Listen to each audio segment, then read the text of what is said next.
Welcome to Midwest Paranormal presents Paranormal Soup. I'm your host, Jason Bland, and tonight's guest is Robert Righi. He's from Peoria, Illinois. He is a psychic medium and a paranormal investigator and many other things. Just our pre-conversation on Soundcheck, I am super excited to have this guy on, and I'll tell you a little bit more about him a little bit after World Wide Web of Weird. Of course, we do the World Wide Web of Weird every Sunday night, so we're going to be doing that. And second half part of the show, after the second commercial break, we will take some phone calls if you have some questions for Robert tonight. All right, guys, we'll be with you in just one sec.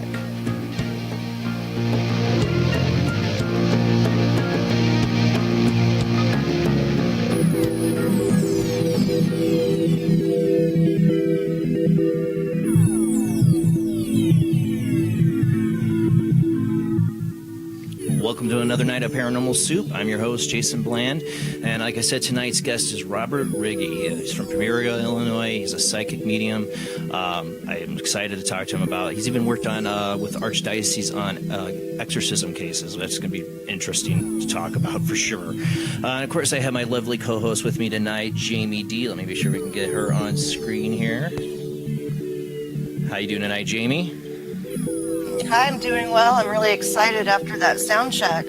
Yeah, it was really interesting. Before we had Robert on, I was telling Jamie to relax because I myself need to relax. And for people, we play out to Late Night in the Midlands Radio Network.com. You go there, you can listen to us on TalkStream. They have a paranormal app for TalkStream.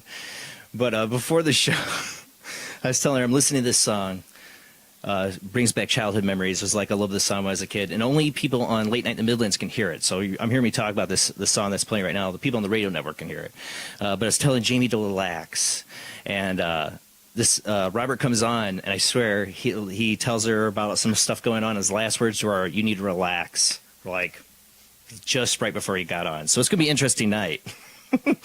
But let's go ahead and do what we do every Sunday night: is the World Wide Web of Weird.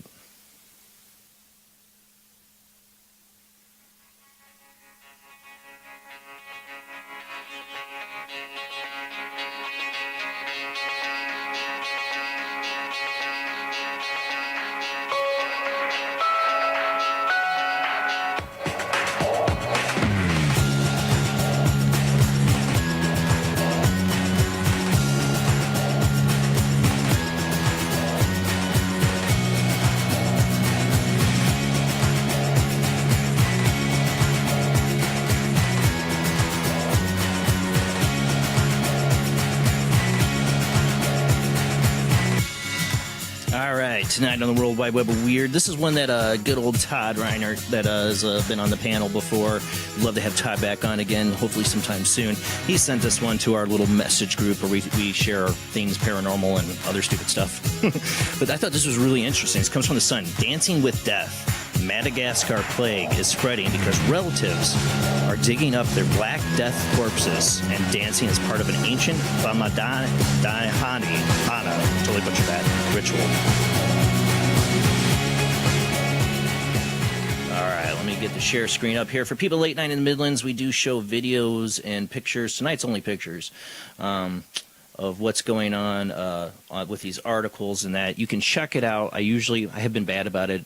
Sometimes I post just a segment of the World Wide Web of Weird later on the Midwest Paranormal Presents Paranormal Soup Facebook page. That's a mouthful. You can see the World Wide Web of Weird there, or just go back to the episode if you're interested in seeing what we were showing. Tonight I'm just showing pictures from articles, actually, not too much video-wise.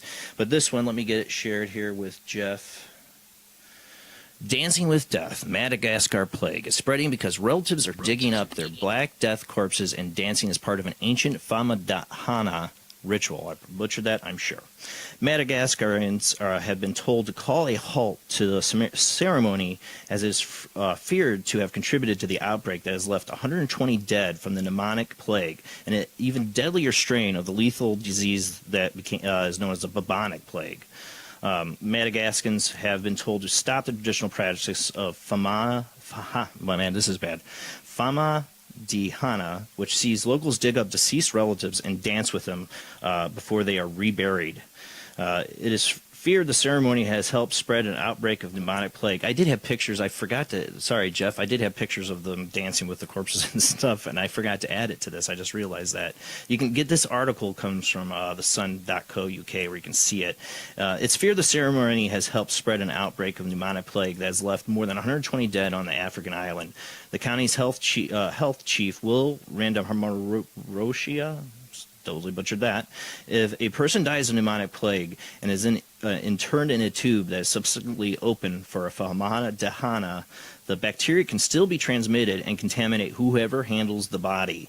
The tradition has been banned since the outbreak began, but is feared ceremonies have taken place regardless.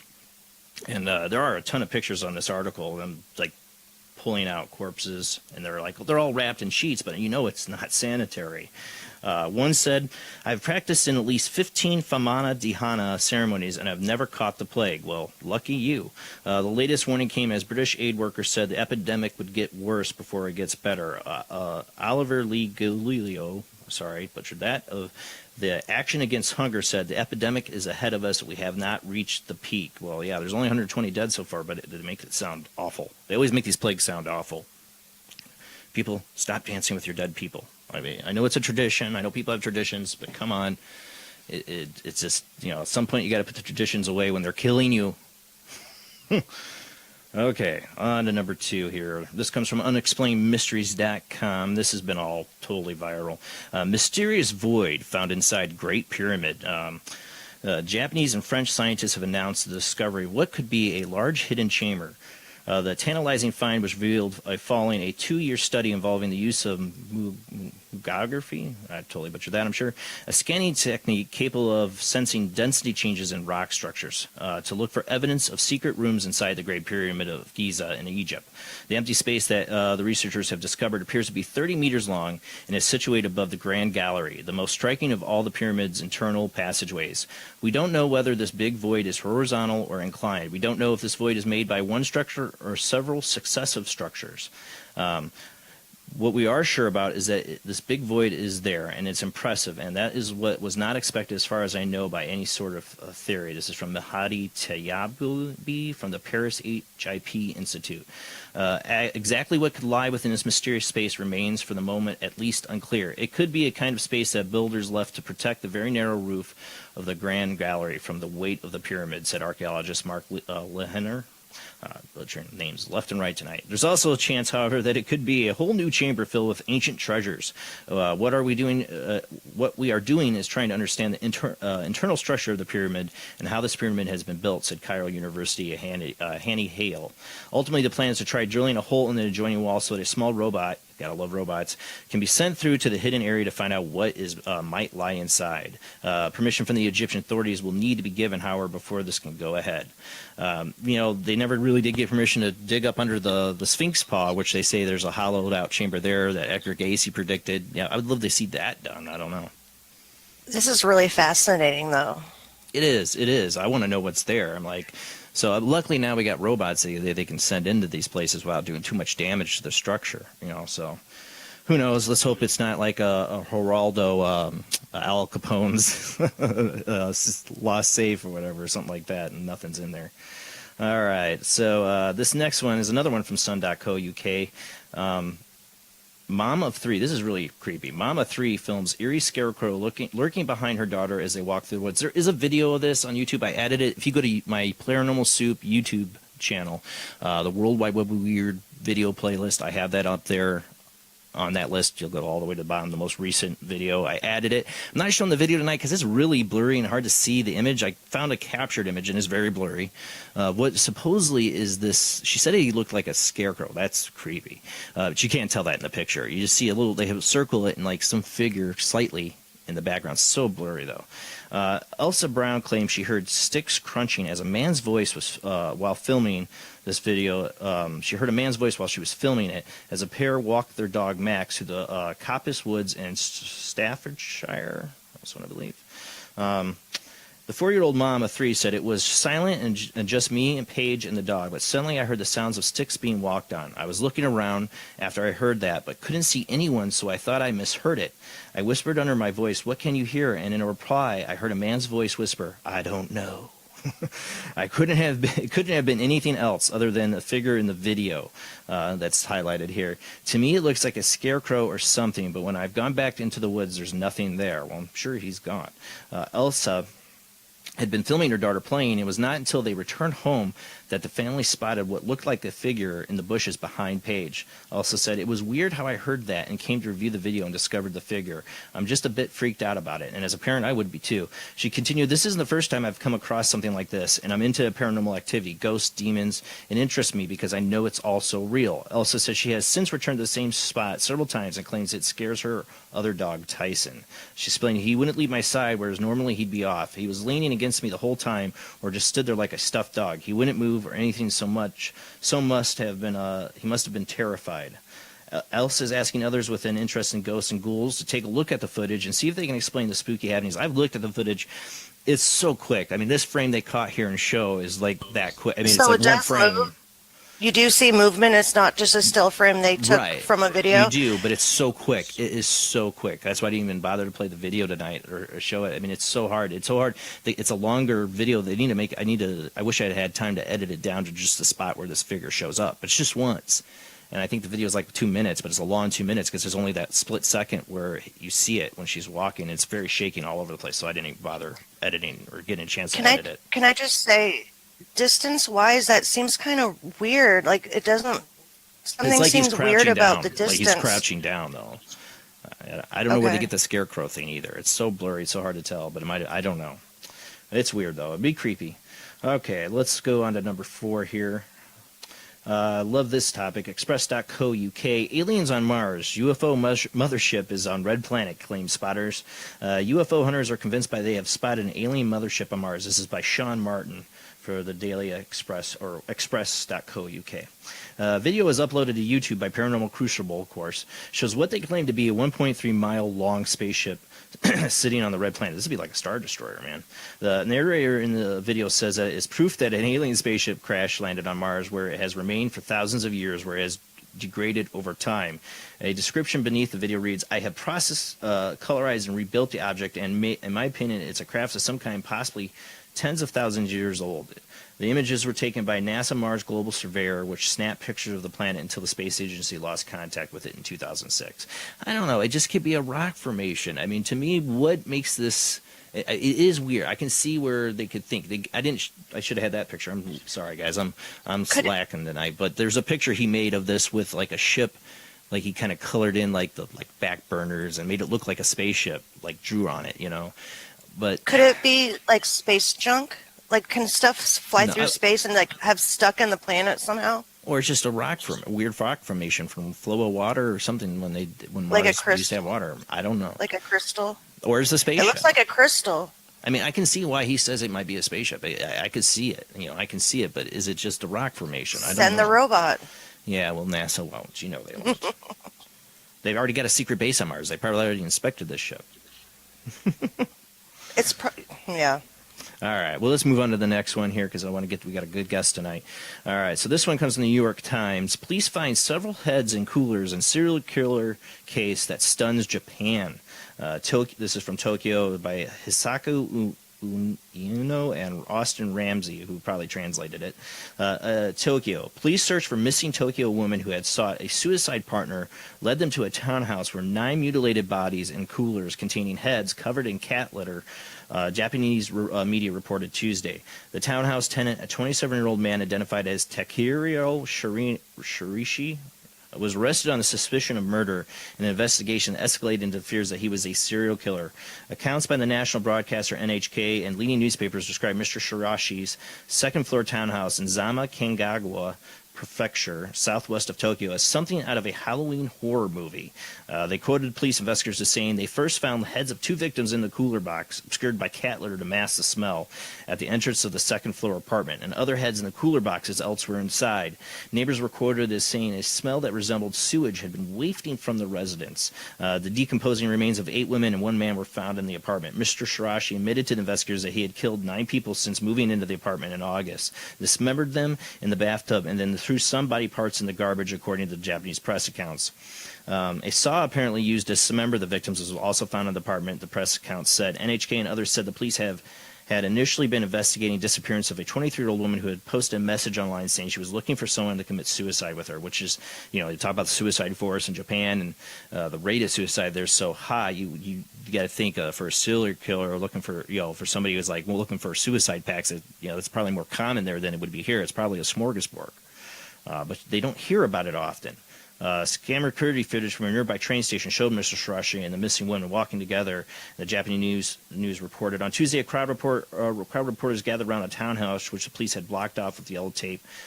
Grisly crimes are rare in Japan, which has one of the lowest murder rates. In 2014, it recorded a 0.3 intentional homicides per 100,000 people. That is low, compared to 4.4 in the United States, according to World Bank data.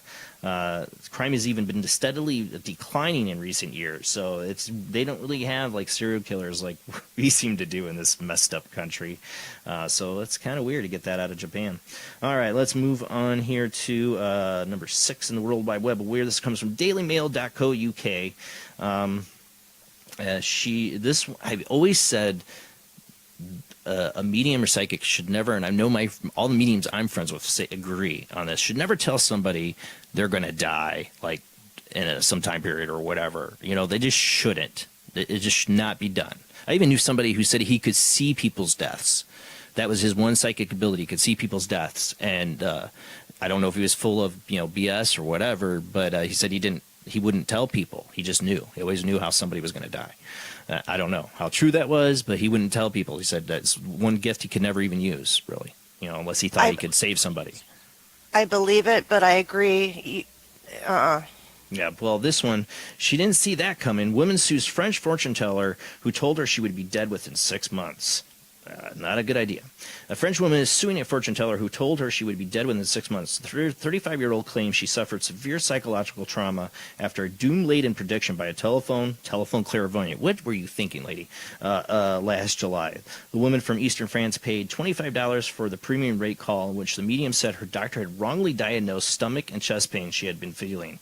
The woman named only as Magali said, she told me that I had heart trouble and that if I didn't see a better doctor, I'd be dead within 6 months. So I went to see another doctor who told me there was nothing whatsoever wrong with me. I called the clairvoyant back, but she stuck to her prediction and told me that a lot of doctors were incompetent.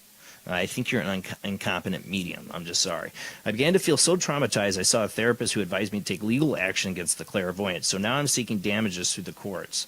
The president of France National Institute of Paranormal Arts told LST Republican newspaper, mediums should never predict someone's death. And I agree. It's completely against our code of practice, he said. Fraudulent mediums have been known to do this to frighten their victims into seeking more expensive clairvoyancy readings. We receive dozens of similar complaints every month. And that's it. It's one of these phone psychics. What did this lady expect? They're trying to reel you in to keep calling back. You're going to die. Yes, very soon. Well, your time's up. That'll be $25. Do you want to spend more? It's why would you call phone psychic? Okay, moving on. All right, last one in the World Wide Web of Weird. Yeah, we had to do another one on sex robots. This is actually one we showed before, this guy and his sex robot. This comes from IBT Weird World. Sex robot inventor says he will soon have children with his creations. Yes, that's what he thinks. This is by Josh Robbins from October 26. Inventor of one of the world's first sex robots claims he's not far away from being able to have a baby with one of his creations. Sergey Santos also thinks people will be getting married to their automatic lovers within a generation. Santos previously revealed his sex robot, Samantha, which we've shown on the show before, who moans and groans when he touches her in the right places, and had proved his marriage of 16 years to fellow designer Marticia Kazmantaki. Okay, that's her here in the picture. For people on Late Night Millions, you can't see it, but let me tell you something. She's pretty cute. She's hot. I mean, why do you need a sex robot? I mean, I don't know. She seems really cute. She helps him make these. She helps him make his sex robot. I mean, seriously, why? What is? How can you have sex with a robot? I don't. You should get get him it. on the show. No, no, because I wouldn't be able to stop. Like, I'd be like, what? Really? It's like that newscast we had with the sex robot, and they had his wife and the robot there, and the guy's like, isn't it like having sex with the car or something like that, or something like that? You said, it's like it's a robot, dude. You have a hot wife. Why? I don't get it. I don't She's know. doing it because these things. She's helping them build these things. They're probably just selling them, online or something for a lot of money. I don't know. It's just creepy, man. This world's getting so weird. I mean, the news itself lately is weird. I mean, life just seems so surreal. And talking about people having sex robots and having children, he wants to merge her personality with a computer simulation of his own. And this computer simulation will be their child. That's not a child. That's a program. Not a child. Oh, I'm not trying to be judgmental, but come on. He's breeding artificial intelligence is what he's doing. Yeah, but don't talk about it making a baby. Oh, my God. Creepy. No, by making the babies. I know, but that's creepy. That's Yeah, so it's creepy, and he's making artificial intelligence babies. Oh, that's so creepy. All right. Well, I want to get to our guests, so we're going to roll into our first commercial break of the night. And when we get back, we're going to have our guest, Robert Righi. We're going to talk about his life as a psychic medium and also his experiences, one working with Archdiocese in Chicago on exorcism cases, working with psychic children. There's going to be so much stuff interesting, so we should get to him here. For people listening at Late Night in the Midlands, remember, we're a video cast, too. You can check us out there. For people watching on Facebook Live, if you have any problems tonight watching the show, always remember, you go to LateNightInTheMidlandsRadioNetwork.com and you can just listen. And we have the music on there you can't hear on Facebook. So when we go quiet here during the commercial break, that's why. All right, guys, we'll be right back with you in just a few minutes. All right. Tonight, our guest is Robert Righi. I get guests that contact me. Sometimes I get guests because I contact them. This one contacted me, and he sent me this message. I'm going to read this so you guys can get an idea why I was so excited to get Robert on the show. This is what he wrote.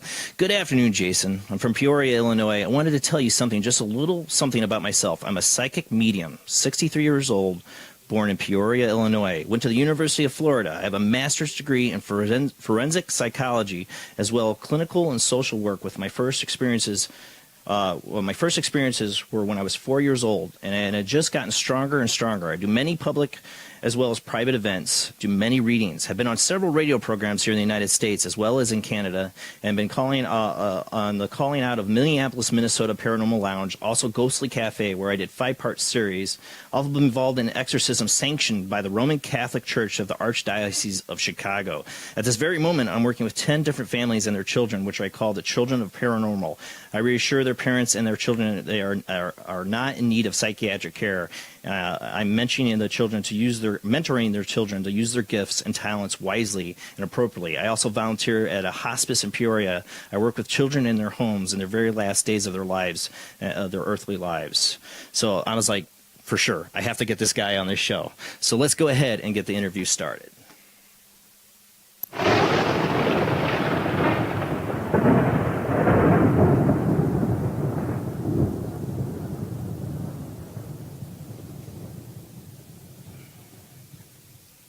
You still there with me, Robert? Yes, I am, Jason. So glad to have you on this show. Thank you so much. Thank you so much for allowing me to come on tonight. I was looking forward to this for a long time. Now, I gave the audience a little breakdown of who you are, but I don't, in your own words, you can elaborate more about who you are and what you do. Okay. First of all, I am very honest in who I am. I am Roman Catholic, and I base my spiritual foundation upon my Roman Catholicism. I do not try to convert anyone to my faith at all, but for me, my spiritual foundation is on my Roman Catholicism. I'm Italian and Spanish heritage. I also must tell you that I'm gay, and I let people know up front about who I am because I want people to feel comfortable with me. And so I'm very honest, and so I need to bring those up front and to and just to let people know who I am and what I do, and how I can assist them in any way. My first experience is when I was 4 years old. That is correct. I'm from Peoria, Illinois, and that was just bizarre to me, being 4 years old and living in the land of Lincoln. I saw Abraham Lincoln. Oh. Of all people, I saw Abraham Lincoln, and and so I was scared. And so I remembered that I fell back to sleep. But I saw Abraham Lincoln, he was like right in front of me. Okay, Robert, I have to stop What? you right there because you're giving me chills. Okay. Okay. I was probably 11 years old. I had experienced this since I was 4. But I was 11 years old, and one of the most frightening, I always considered it a waking dream. I woke up, and for 3 seconds, 4 seconds, sitting by my bed was Abraham Lincoln. I am not joking. I don't tell that to many people because I already say crazy enough things. But he scared the crap out of me. It scared the crap out of me. So go ahead. I'm sorry to interrupt you, but give me chills when you say you saw Abraham Lincoln. That kind of blew me away there a little bit because I've had that experience. I don't know why. So we have that connection then, Jason. And so then I went back to sleep, and the next day I remember that I went to my mother and told her of my experience, and then she took me to someone that I would call a white witch. And even before I even got on this woman's lap, and this woman was Italian, and she spoke in Italian, and really what she said was that I have all these gifts and talents from God, and that I am going to help a lot of people in my life. And it has just gotten stronger and stronger.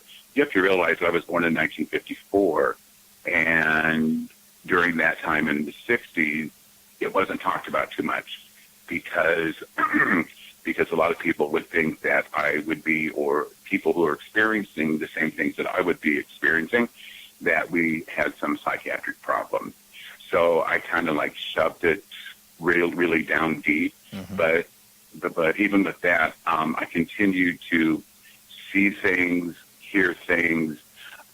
When I would go into a store, when we would go to a cemetery, I would just be bombarded, and I didn't know how to turn it off. But over the years, I have learned how to turn it on and off. Okay, the psychic part of me sees pieces of puzzle, and with those pieces of puzzle, I have to put them together. And sometimes in our lives, Jason, that things are so obvious that we can't really see them, if that makes sense to you. Totally. They're too obvious, okay? I have 2 angels, a little girl, her name is Angelina, and when she wants my attention, she will stroke my face like a little child, okay? Or she'll pat my head, or she will tug at my socks. And sometimes if I can't get it, or if I don't understand what I am seeing psychically, she will laugh in my ear. And that's an indication to me over these years, come on, Robert, you're not that stupid, And so she helps me greatly. And we can go into that maybe at another time of how this little girl is so very, very special to me and how she is my angel. The other angel is Raphael, the archangel. And if you look in the book of Tobin in the Old Testament, he is God's medicine of love to us. Okay? And my legal name is Robert, but I was born with the name Raphael. I am adopted. And I have never felt a connection with my name Robert. Never have. Right. And so I have, when my parents were alive, I wanted to change my name and to go back to my birth name, a name that is very comfortable to me. And my parents asked me to wait until they, were gone. But to this day, I have not changed my name. And being 63 years old, there's still something inside of me that wants to change it because I've never felt a connection to Robert at all. I I've always had an interest in angels. I'm an agnostic. I question everything, but I'm a spiritual agnostic. I believe in another side. I believe in the possibility of angels, and I've always been interested in lore, angel lore. And my favorite one is Raphael. See, Jason, we have this connection. Yeah. What I say? So And so Raphael helps me in other ways. He is my protector when I do readings, when I do gatherings or events. He is always with me 24/7, and so is Angelina. I can sense them. I feel them. They talk to me. They talk to my heart. They talk to my spirit. They talk to my soul. When I am feeling really wiped out after doing all these events, especially back to back, they are there to replenish me, to replenish my spirit. Okay, so I rely on them heavily. The experiences that I've had in the paranormal are just so vast. Somebody asked me one time if I was an expert in the paranormal, and I said there's no such thing. yep. Because in the paranormal field, it's not an absolute science. Exactly. My gifts and talents are different than Kim Russo's or Chip Coffey. Okay? And so we all have our gifts and talents. And some of them are stronger than others. I'm not a Teresa Caputo. Okay? And again, we all have our gifts and talents. And I have learned over the years how to use those even more wisely. And having a degree in forensic psychology and clinical social work, that even works very well together. Mm-hmm. Because in my experience, that if someone is experiencing paranormal activity, there is usually an emotional part of that. There is usually a psychological part of that. Okay, mm-hmm. And so a lot of teams will go in there, but they really just go for the evidence, and they really don't get to the core of the situation. And I explain to people that it is like an onion, and an onion has many, many layers. And so what I do is begin to peel those layers back to get to the core of the situation. Teams can go in there and they have all their equipment, and God bless them for it and such like that. But if they don't get to the core of the situation of why it's happening, what is going on with the family, more times than not, Jason, excuse me, that there is some traumatic life change. It could be a death, it could be a suicide, it could be a divorce. It could be all sorts of things. And a lot of paranormal groups don't delve into that. And they really should, because they're really doing a disservice to the family by not.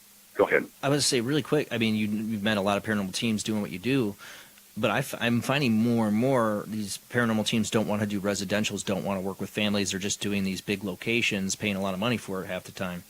I'm not trying to down the paranormal, but I see that more and more. In my group, what we do is we work with families. We work with people that are living in homes that are haunted.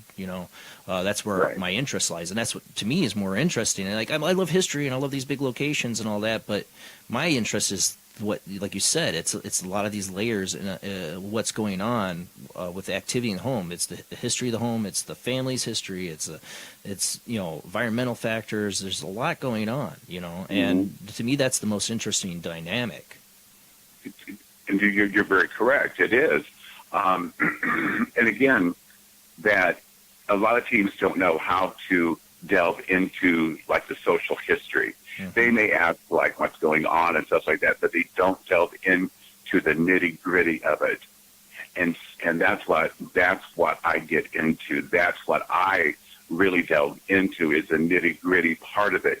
Because if somebody's experiencing, like I said, possibly paranormal activity, there's something else going on inside the family. Right. And a lot of families have these real dark, deep-seated secrets, and those secrets need to come out, because if they continue to stuff all this anger, frustration, betrayal, hatred, and all those emotions, the evil one, and I don't like to call the evil one by specific names, because to me that's a calling card.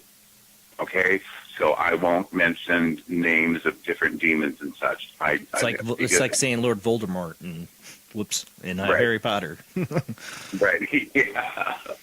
So I don't. Those who shall mention not those be named. and and sometimes I do, but one has to be very careful in doing so. So what I do, Jason, is that I really delve into what's going on with the family. And you're correct. I mean, going to like going to Waverly Hills or going to these penitentiaries and such, those are good, I guess, if somebody wants to get all this evidence.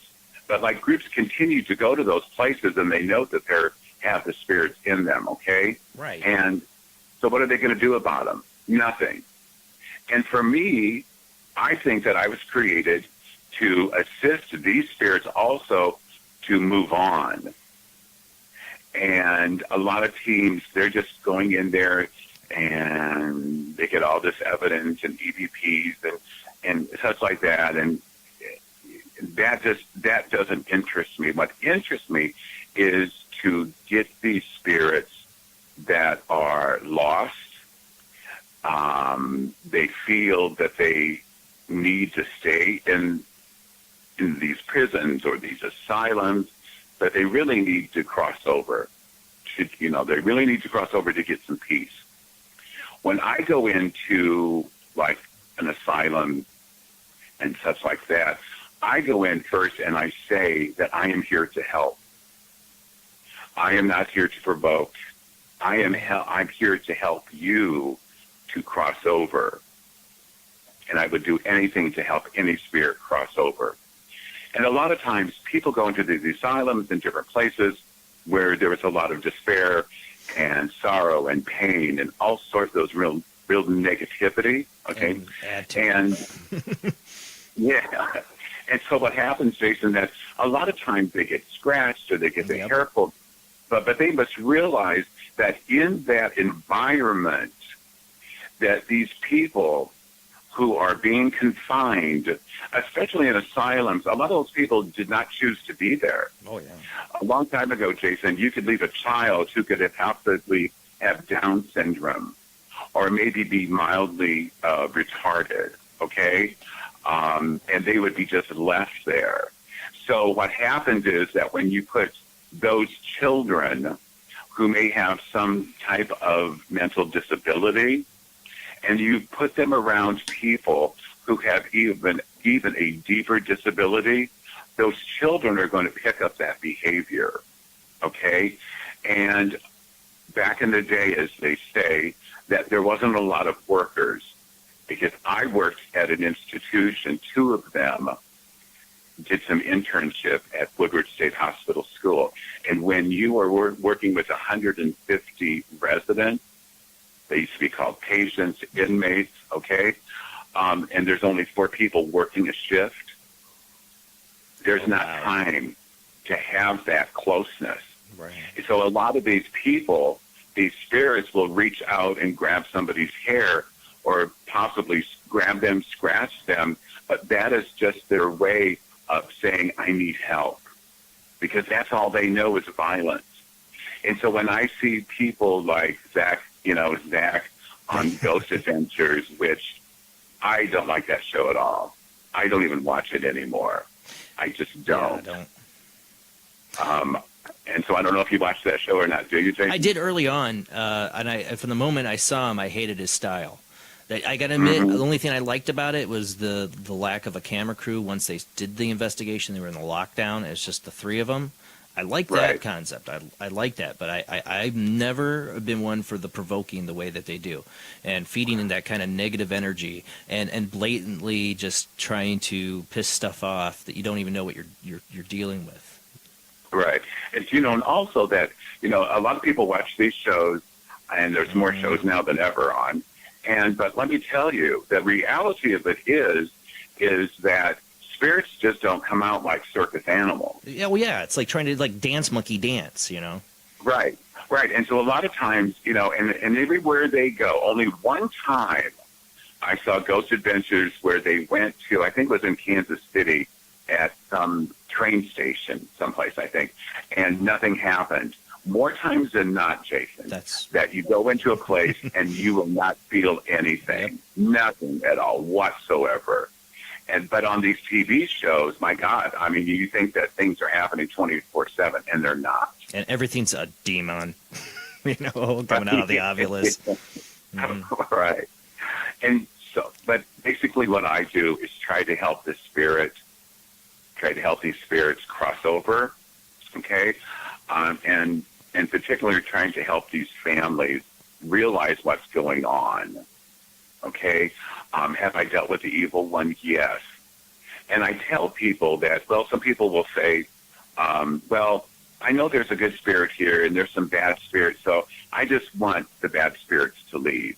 Well, I tell them, you can't decide. It's not like going to a buffet and having a piece of chicken or a piece of roast. I said, you have to get everyone out. It's not good to have any spirit. These spirits need to move on. And when they move on, but the person needs to work on themselves also.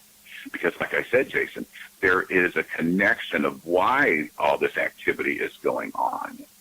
And I always validate, if somebody says what is going on in their homes, I validate that it is correct because they believe it is. Okay?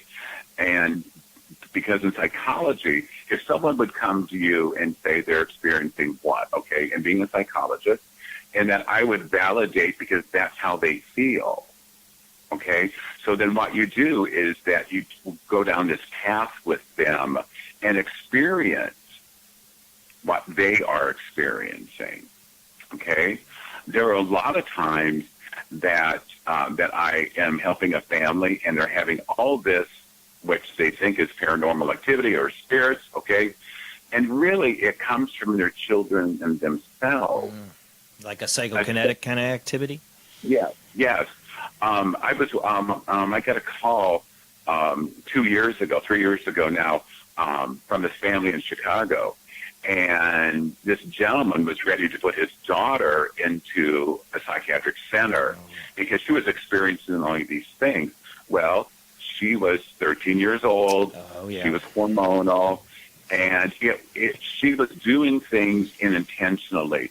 But she had been bottling up all this frustration and these hormones and not understanding her family and her boyfriend and school and cheerleading practice and everything, and that she was actually causing all this activity inside her house. It's like a little psychic pressure cooker is what I like to compare them to, like ready to blow up. It's true. And so they had all these other groups come in there, and they didn't really find too much, but the family saw what was going on. And so I delved real deep into that situation and came up with the fact that it was her doing it unintentionally. And so I spoke, and I was there for like 6 hours. And I mean, she would do things. She could just think of whatever, and the object would move. Okay, and even sometimes she didn't even have to think about it, and it moved. So she's tapping into the force. Mm-hmm. Oh, it was unbelievable, and so what I did was, and I still do, every person that I work with, Jason, that I do follow up. That I follow them for at least a year or 2 years. And everyone has my number. If they need me at any given time, day or night, they have my number and they can call me. And so I'm there for them, especially families that have children. Oh, yeah. Okay. So I tell people a lot of times that if they have adult children, if they have, adolescent or preteen, tweens, I think they call them now. I don't know. But anyhow, I said, well, a lot of times it could be them doing it unintentionally. Okay. And so we delve into that, like I said, and sometimes it is, just pesky spirits, as I call them. Okay. But again, there is a psychological part to that also. And so that's what I do. I delve into what's going on inside of the family. So people will talk about that they are paralyzed, sleep paralysis. Oh yeah. And what I believe what sleep paralysis is, and I tell this to many, many people that I speak to, is that when we're having night terrors, nightmares, if we did not become paralyzed, we would get up because we're terrified. We would end up hurting ourselves. So it is the body that is protecting us. And that's why the body becomes paralyzed. Right. It is not and some people say, well, it must be a neurological. I truly don't believe that. I don't. Because I've experienced sleep paralysis, and I haven't for many, many years now. But when I did, I was having a night terror.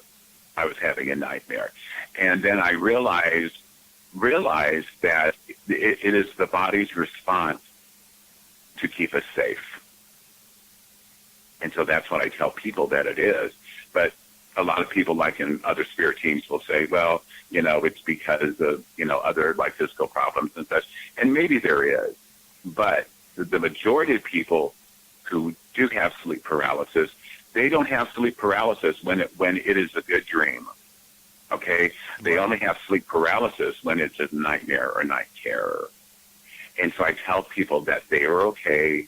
It's not like they have some neurological problem, but if you think that you do, go to your doctor and get it checked out. And more times they will get it checked out and they're fine. They are fine neurologically. So I talk to people about sleep paralysis. There are so many things that I do. One night in particular, I invite the spirits to come into my room. Like right now, Jason, my room is full of white candles. Okay? I listen to Gregorian chants because that really soothes my spirit. And one night, I had not fallen asleep yet, and this little boy spirit said, "I'm lost. I don't know where I'm at." And I heard it audibly with my ear. And this little boy was like 6 years old, 6 or 7 years old. And he kept saying, "Where am I? I'm lost. I want to go home. Where am I?" And I told him, I said, "Stay in here." And his name was Matthew. And I said, "Stay in here and you'll be safe." I said, "You can sit on my bed or you can sit in the recliner, and here's a blanket." And I have stuffed animals that people have given me over the years because I love koalas and pandas, so they give me koalas and pandas. So I gave Matthew this this koala, and I put a blanket over him, and he went to sleep. So the next morning, woke up and he was still here. And again, he looks physical to you, like you see him like physically there in the room, like it's like he could be just a real little boy. I felt his spirit, and then during the night, I saw a shape of a small boy. So this is like your way of reaching out to him, like give him the blanket and you give him the stuffed koala. Right. Okay, and, I get it. Yeah. Yeah. So I wanted him to feel comfortable. Gotcha. And I truly believe that God put him in my presence, in my room, so I could help him cross over. So the next day, again, he said, "I'm scared. I want to go home." And I said, "Matthew," I said, "I'm Catholic." And I said, "We're going to go to Mass." And I said, during part of the Mass, and I didn't know which one because there's like 3 different Eucharistic prayers that they say. And so they choose one of them, the priest said. Well, I had no idea what prayer he was going to choose. And he chose the one talking about an angel from God coming down. And I told him, I said, the priest is going to say these prayers. And I said, I pray that he talks about an angel. And he did. And I said, when he talks about the angel, then you are going to go to heaven with this angel. And he didn't understand that because he said, I'm still scared. And I said, well, I will be with you part of the way, but this angel from God will escort you the rest of the way. So during the Mass, We said all these prayers, of course, and then it came to the Eucharistic prayer, and the priest did talk about an angel from God coming down. And then in that moment, Matthew left, and I felt him leave. And I heard in my heart, he said, thank you. And so then Matthew went to heaven. And like I said, that my room is a haven for spirits who are lost, who need help.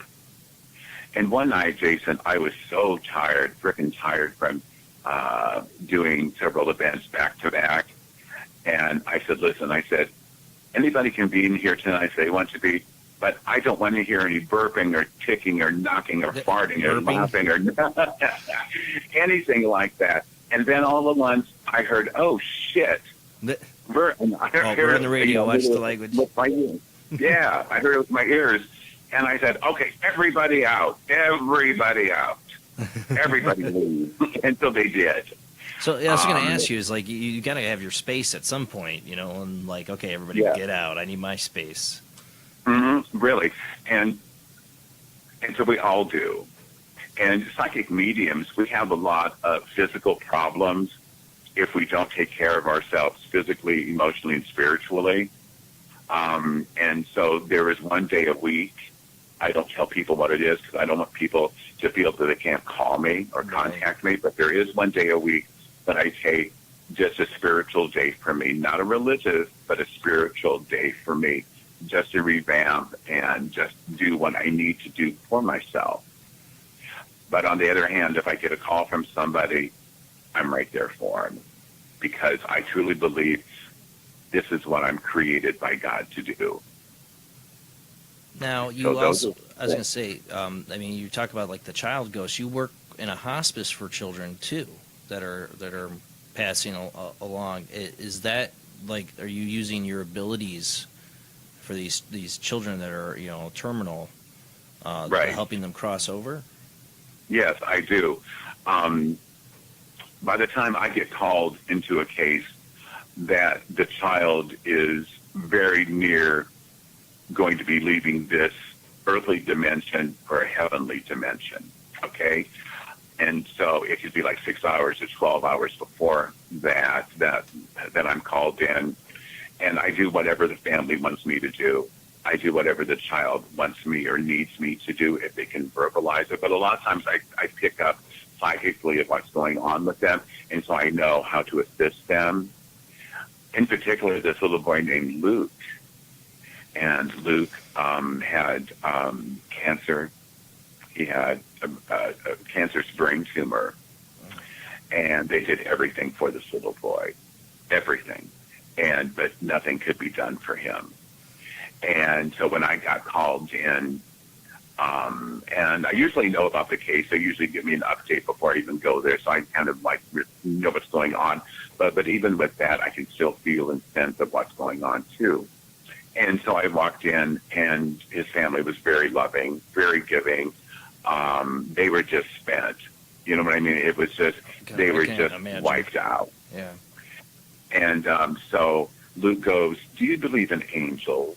And I said, oh, of course I do, yes. And he goes, do you see that angel?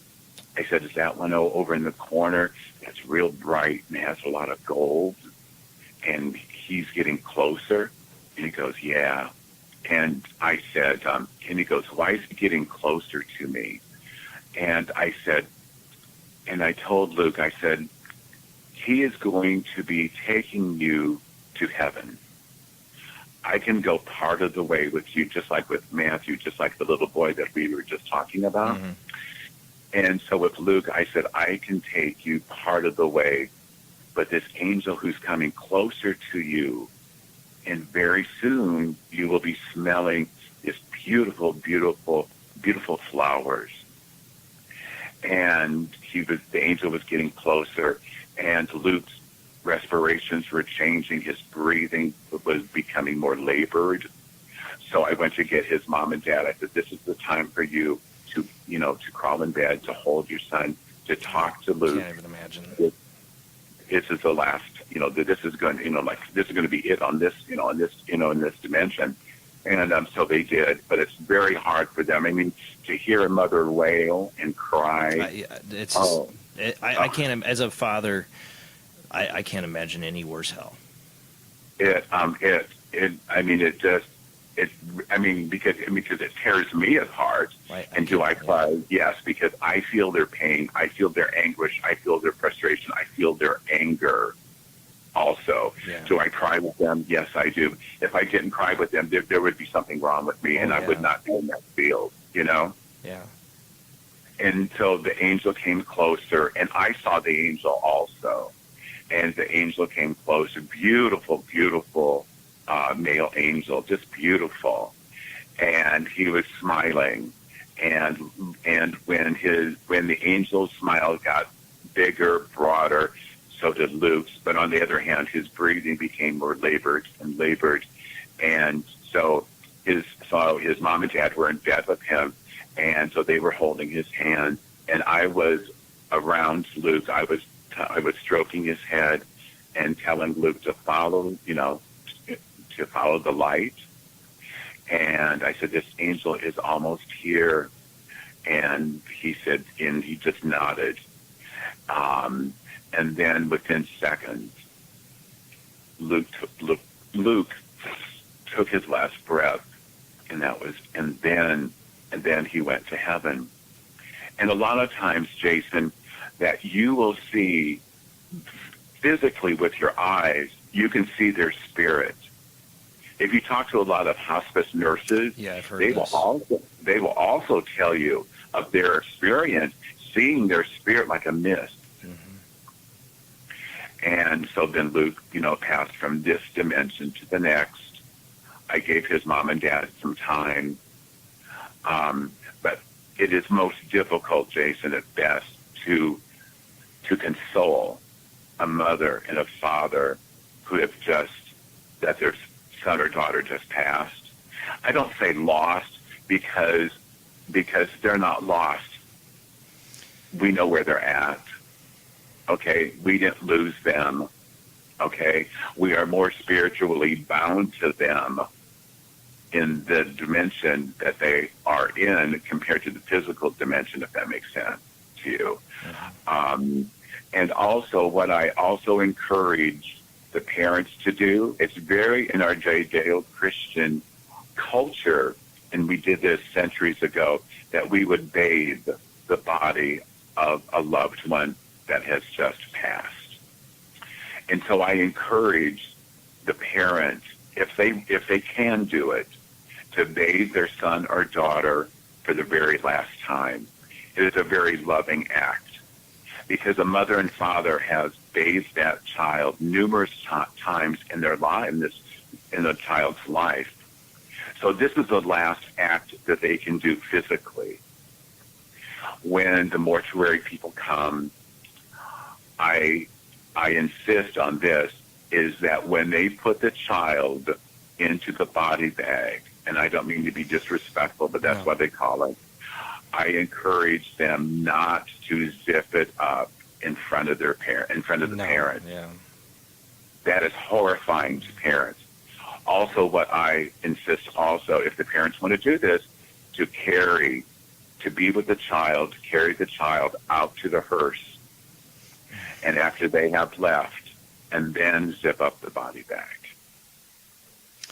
Robert, And, I go was ahead. going to say, I thought this was really important for you to talk about tonight, is this work you do.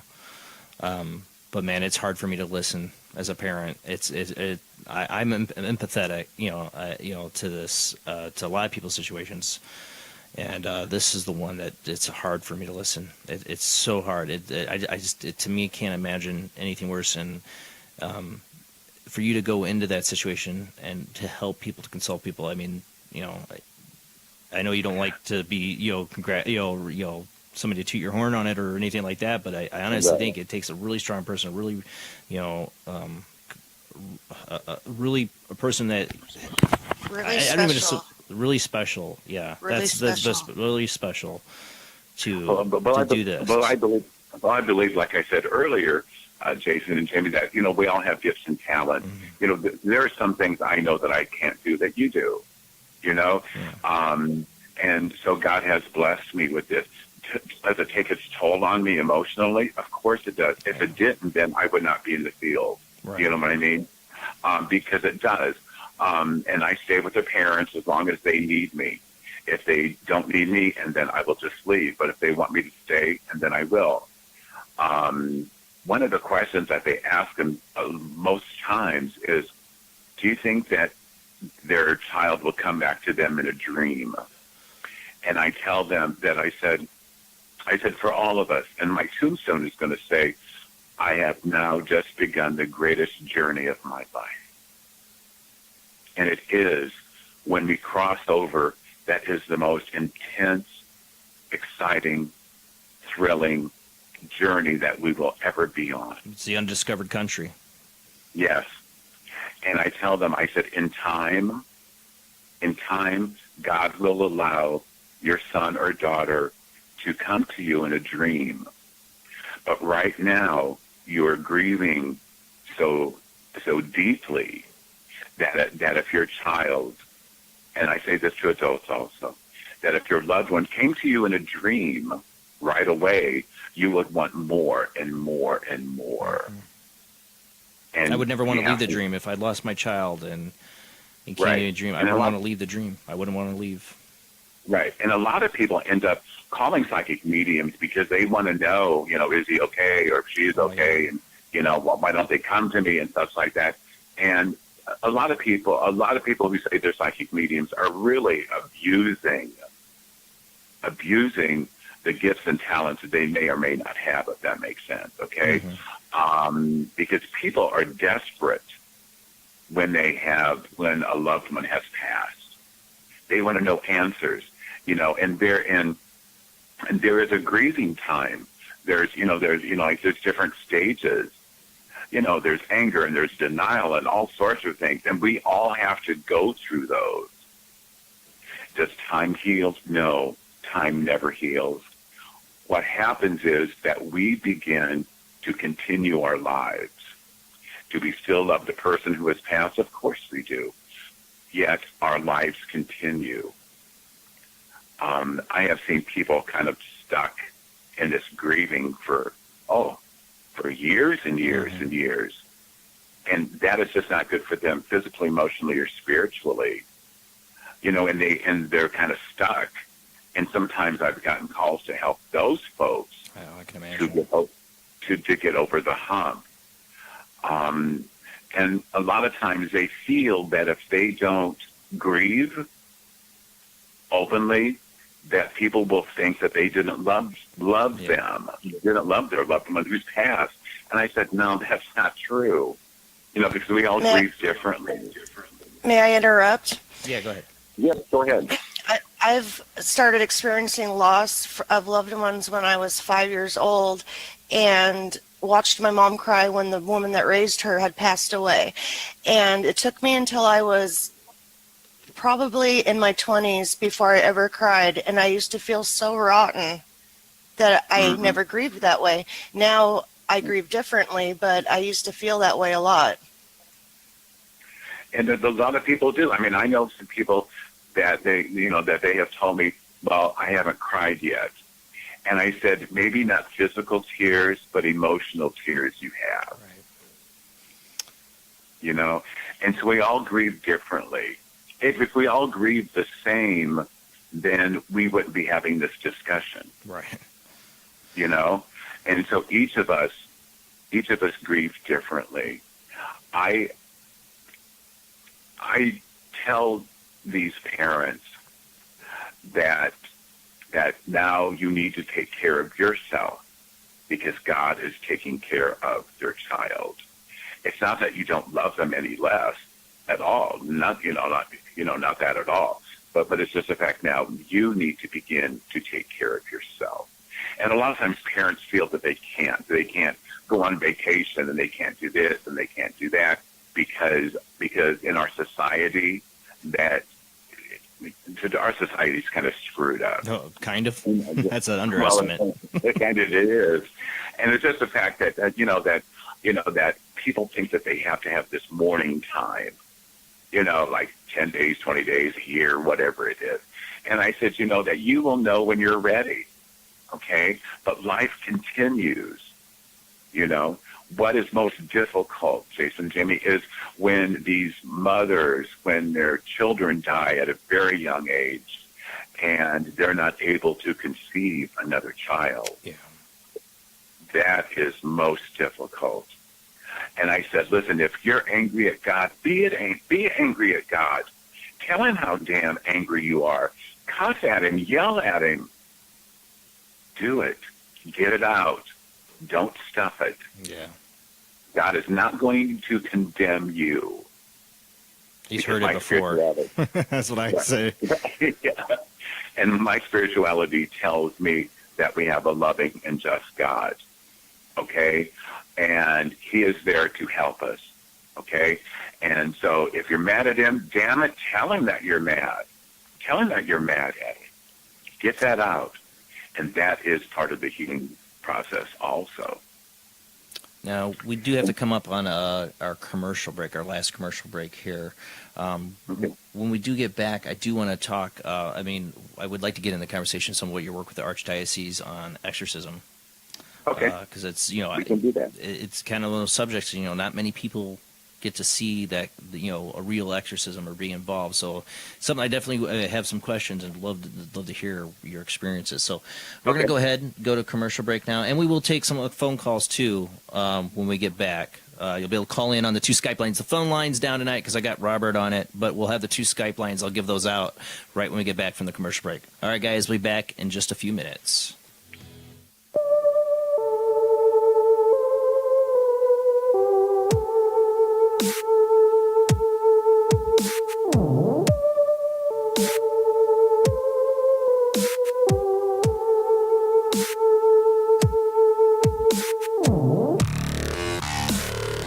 Our guest tonight is Robert Righi. We're talking about his experiences as a psychic medium. We were just talking about his work in hospice care with terminally ill children. Like I said, it's hard for me to listen to it because I feel I can just imagine. I can't even imagine a parent's pain, and for Robert to go in there and help these people, it really does take a special person to be able to do that. It's something I don't ever want to know, that feeling as a parent. So probably the most scariest thing to me. We talk about scary paranormal things. That's the thing that scares me the most. But tonight, I want to talk to him about his experiences with exorcisms, the dark side. People get interested in that, but it's not something, most people know about, see demons, and they've seen The Exorcist, see demons talked about on TV shows, but the real life experiences really interest me because to me, they're more credible than the fiction you see most of the time.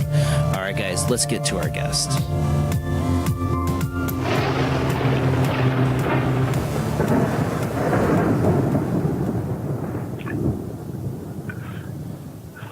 Still there with us, Robert? Yes, I am. Thank you, Jason. I get calls from people that I don't even know because, like I said, and I'll give my number out at the end of the show, if that's okay with you, if someone needs assistance, okay?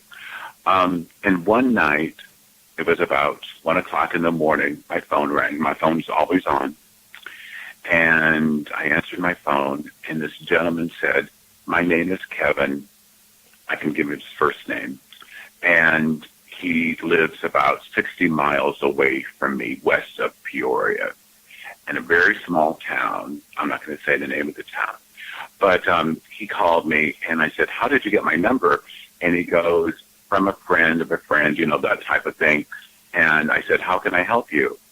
And he goes, "I don't know what's going on with me, and then all at once," and now, Jason, this could happen to this phone because when I begin to talk about the exorcisms and the evil one, that my phone will die or it will drain immediately, or some people have heard voices coming through the phone and it's not mine and it's not you folks. Wait, okay? Can I stop you right there? I heard the voices when Jason was bringing you back. I heard something strange, but I didn't say anything. Really? I swear. Okay. Right. And that, and right now I must tell you also and tell the listening folks that I have a good side and bad side, okay? When the bad side is my left side and it tingles, my hairs will stand up on end. When I'm around real severe negativity and the evil one, it will raise, okay? I will feel that. My good side is on my right side, and it always has been, okay? So with Kevin, all at once, this guttural voice came out. And can I use explicit words or not? No, we are on Late Night in the Midlands Radio Network. This we got to keep it somewhat FC regular Family, so family friendly, right? family friendly. Yep. Okay. Okay. So anyhow, he and his guttural voice came out and F-bombs and those types of things, okay? And my left side started to tingle, and I began to feel what was going on with Kevin, okay? And then all at once I started to say the prayer to St. Michael the Archangel, which is the part of the Roman rite when it comes to exorcism. Right. You know, St. Michael the Archangel, defend us in this night or day of spiritual battle. Be our defense against the wickedness and snares of the devil. Okay, and the prayer continues. So I started to say that. And the more that I said that, the more this guttural, vulgar voice came out. And I said, in Jesus' name, to leave. And then it even got worse and worse and worse. Okay? And then all at once, Kevin came back. And Kevin said, what happened? And I said, at this very moment, I said that you are being oppressed, because there's 3 different stages, as we know, like infestation, there's oppression, and then there's possession, okay? And a lot of people don't know that, and there are 3 different stages, okay? And there's reasons why the evil one starts with the infestation, and maybe we can go into that in another time if you want to. But anyhow, so Kevin started to cry and whimper like a child. And he said, Robert, can you come tonight and help me? And I said, you live 60 miles away. And I said, I can be there in the morning. I must also tell you, Jason, that I will never put myself in a situation that I was in several years ago, that I went on a cold call like that. Mm-hmm. I found myself in a horrible situation. Oh, I bet. And just now, did you hear that just now? I heard something like the breathe out. It was an exhale. It wasn't me, but yeah. Okay, because that's what I just heard. Okay, I'm on mute. And yeah, I know you're muted. You're muted. Okay, and so my left side is tingling. Okay, and again, this happens a lot.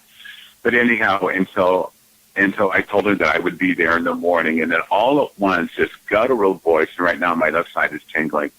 And all at once, this guttural voice came back and said, you have no power over me. You're nothing. And again, I started to say the prayer to St. Michael the Archangel.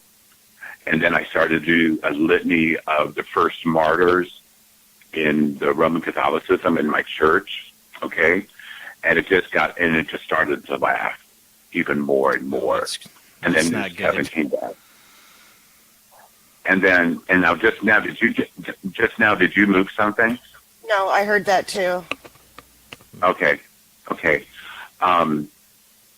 Hold on. Do you feel comfortable in me going on with this conversation now, or do you want us to talk about something else? Because I don't want anyone to get hurt. We do. You know what I mean? We tempt fate a little bit on here quite often, so I'm comfortable. I'm fine. Okay. And I get the tingling head too. You're one of the only other people I've ever heard actually mention that. I ask people that all the time. Oh, I get on the top of my head. I have it right now. What they call the crown chakra. chakra. I have it behind it right here. Mm-hmm. Right. Okay. So if you feel comfortable, and then I'll continue. Really quick, because I forgot to mention this. I'm going to let you continue, but I forgot to mention the call-in lines. I usually do, and I totally got caught up in the getting ready to do this, I will let people know you can call in. Just wait till let us Robert finish the story. There's the J Bland Skype ID, or the Soup live chat 800 live chat Skype ID. You can call in on those two lines. Just wait for us to call on you. All right, go ahead, Robert. Okay, and so anyhow, Kevin again asked me what was going on, and all at once he said, and I psychically saw this, that I saw all this blood. And I didn't say anything to him, and he told me, he goes, Robert, I don't know where this blood came from, but there's blood all over. And I said, Kevin, I said, what you are experiencing, you don't see physical blood, but what you're seeing it psychically or spiritually, if that makes sense. But that's what he was seeing, and that's what he was seeing from his body. But he wasn't actually bleeding, physically bleeding, okay? And then he started to vomit. And again, I started to say prayers and such like that. And then all at once, during the prayer of St. Michael the Archangel again, and then some other prayers within the Roman rite of exorcism, the evil one said to me, you have no effing power over me or Kevin. I'm going to destroy him. I'm going to kill him, and I'm going to kill you if you come here. I will kill you. I will destroy you. And right now, my left side is tingling, and also the top of my head. And I said to the evil one, I said, you have no power over me whatsoever. And then again, I said, in Jesus' name, I compel you to leave him. And then he said, F Jesus, and those types of things, okay? And then Kevin started to cry and wail. And Kevin said, Robert, he said, Robert, I need your help. And right now, my friends, I am reliving this right now. Imagine, yeah. Okay? And I told him that I would be there in the morning. And again, I said, evil one, you have no power over me. You have no power over Kevin. And then all at once, the evil one started to laugh and cackle. And then all at once, my friends, the evil one started in on me.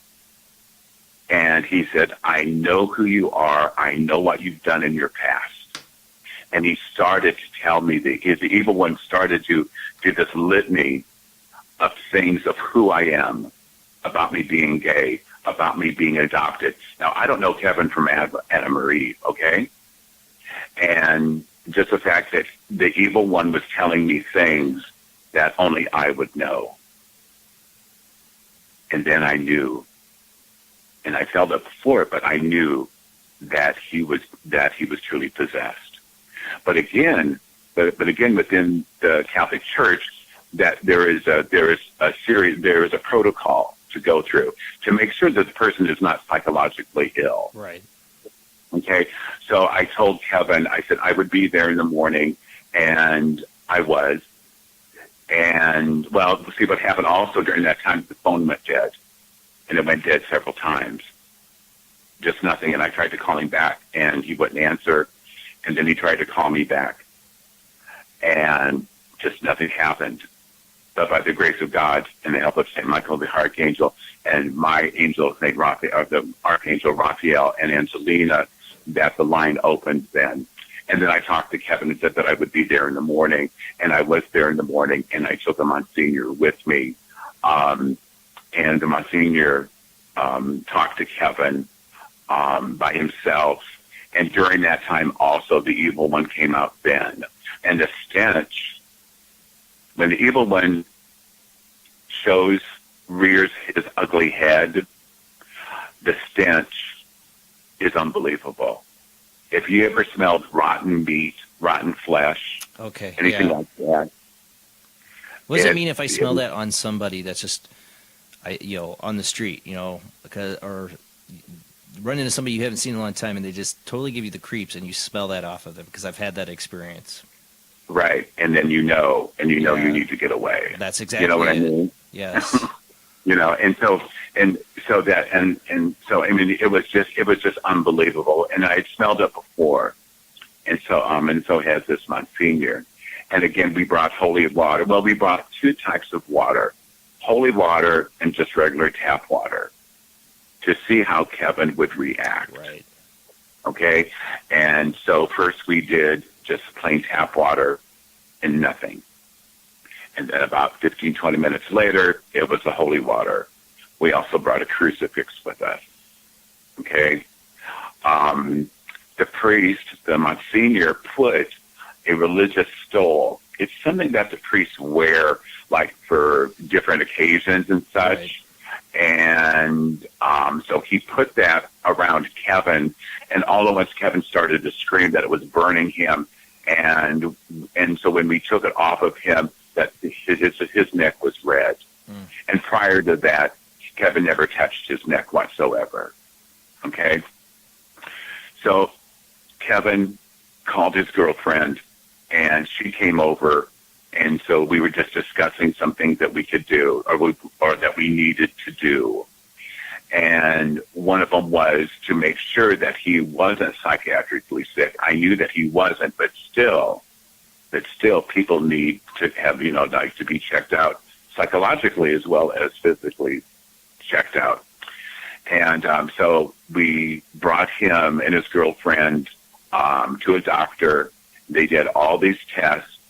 A priest who was a psychiatrist came from Chicago and did a battery of tests with him, and everything came out fine, that he was not mentally ill. He was not suffering from Tourette's or anything like that. Neurologically, he was fine. Okay? So we got all that information. The priest from Chicago took all that information back to the Archdiocese of Chicago, and they agreed. So from the time that I talked to Kevin on the phone and did all these battery of tests and such, it was about 2 weeks. It actually seems it's a lot quicker than I thought to get that far. Depending on the severity and what the Monsignor experienced and what I experienced, and what the psychiatrist, the priest from Chicago experienced, it was just it was a no-brainer, as they say.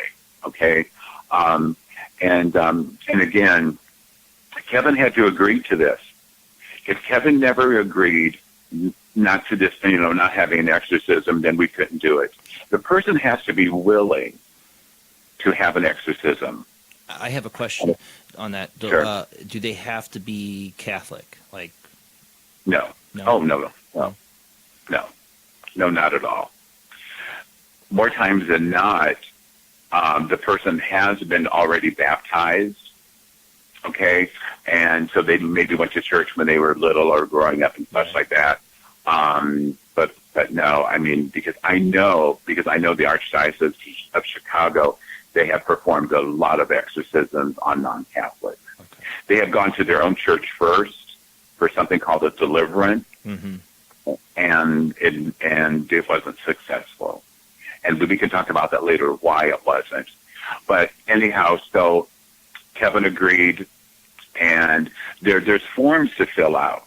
There's forms to fill out to protect the church, to protect me, to protect the priest, as well as to protect Kevin also. And so there's legal forms to sign prior to us going to Chicago. He signed all the forms and agreed to it. And during the time that he agreed to it, his fingers were shaking, his hands were shaking, and all at once this incredible roar came out of his mouth. If you ever seen the original Exorcist, that was nothing compared of what I experienced. Nothing. Did Kevin's head turn around? No. Did Kevin vomit a lot? Yes. Did he defecate? Yes. Did he wet himself? Yes. It was incredible. How old was Kevin? 32. 32 years old. And so we arranged, or the priest went back to Chicago and then got permission. And so the Monsignor and I took Kevin and his girlfriend, then 2 weeks later to Chicago. I can't tell you where it was at where we went, but it was in Chicago itself. And he was there. We were there for a week. Now, I heard a voice in here somewhere. I'm going to have to listen back to this show. I heard a voice, and I know Jamie and Rob are muted that are in the panel. And I hear it too. and I was going to tell I have Jen a she's caller going to the hear line, it on but the he's- delay. I have a caller on the line, and he's muted. But yeah, I heard something there that was weird. Sorry to interrupt, but I heard something. And that happens a lot. Yeah. You know, and right now my battery I still have enough juice, but I started out at 100, and right now it's down to 48. Ooh. And it shouldn't be draining that fast. Not But that this fast. happened, okay? And so, anyhow, so Kevin and I and his girlfriend and the Monsignor from here went to Chicago to, I'm not going to say where, because there's still confidentiality. Kevin has given me permission to talk about it, but I will never give his last name until he wants to. I talk to Kevin on a regular basis. Kevin's not to the point of coming on air yet with this. I don't blame him. Some of it he remembers and some of it he doesn't, and that's what happened. So we go to Chicago. Kevin isn't religious and not even spiritual. I mean, he believes in God and Jesus, those things. But he doesn't have really a deep faith, if that resonates with you. Right. Okay. And so for myself and the 4 priests that were there, one of them was a psychiatrist, one of them was a medical doctor, and there were 2 of them that were going to did perform the exorcism, plus myself, and there was another person there, okay? On standby, the EMTs, okay? One of the forms that Kevin signed is that if we had to restrain him, that he gave that permission to do so. Yeah, legally, you got to protect yourself there. Oh, yeah, very much so. Because we wanted to be protected as well as Kevin to be protected also. So that day, we took him up there. He had his own room inside this place. His girlfriend stayed in another room. And Kevin was invited to join us in evening prayer. There was a lot of Gregorian chants, and he refused to, and then that's fine. There was always someone with Kevin at all times to make sure that he was okay. And that was a medical doctor, a priest that was with him also. Okay, so we went to Mass. Kevin didn't, but we did because we had to be spiritually ready. Okay, and then the exorcism. So after Mass, so for me, I went to confession, went to Mass. I received Holy Communion, said the Rosary. So we all had to be spiritually ready. Okay, so the exorcism started about 1:15. Okay, and at that time, Kevin was sitting in a chair, and again, the priest asked Kevin, "Do you want this exorcism?" And all at once, this foul smell, this stench, rotten flesh. It smelled like sulfur also. And once you smell that odor of death, you'll never forget it. Mm-hmm. Never. It will stick with you forever. And Kevin, his eyes rolled back, his head went back, his body became very, very rigid. And then we just kind of like backed off a bit. And then Kevin came back. And then Kevin said, "Yes, I want this." Because again, my friends, that you have to agree to it. If there's any part of your being that wants this to stay, exorcism will not work. Right. Okay? So the priest started with the prayers, and things began to shake. Tables began to shake. The laughter, his neck got real thick. Physically, his body changed. Completely changed. Now, his girlfriend was there for only a part of it. She could not do it. She could not she could not stand it emotionally or physically. And so then she was taken out of the room, and then she went with these Catholic sisters, these Catholic nuns, to an undisclosed place. And so the exorcism started, and it is really, it's very emotional for everyone inside. One thing that I was told, which I knew, that when the evil one will, did you just hear that? No. I heard the little tone. Yes. Yeah. It was like a bling. Okay. I didn't Yeah. hear. Okay.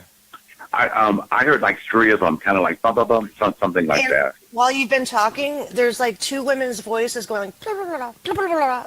And Jen thinks it doesn't sound like English, but I can hear like two women or a woman real fast. They're hearing it on the live stream? Jen is. And a couple of people aren't, but a couple of people are. That is weird. Okay. All right, go ahead. Because we got a caller on the line I want to get to after this.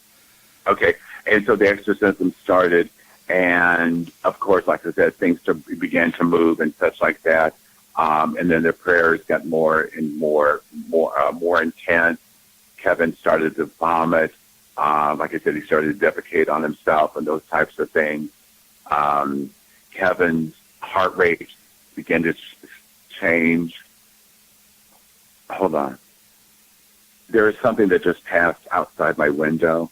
And a lot of times that happens too when I'm talking about the evil one. So anyhow, so I'm very well protected, and so are you folks, okay? So there's nothing to worry about.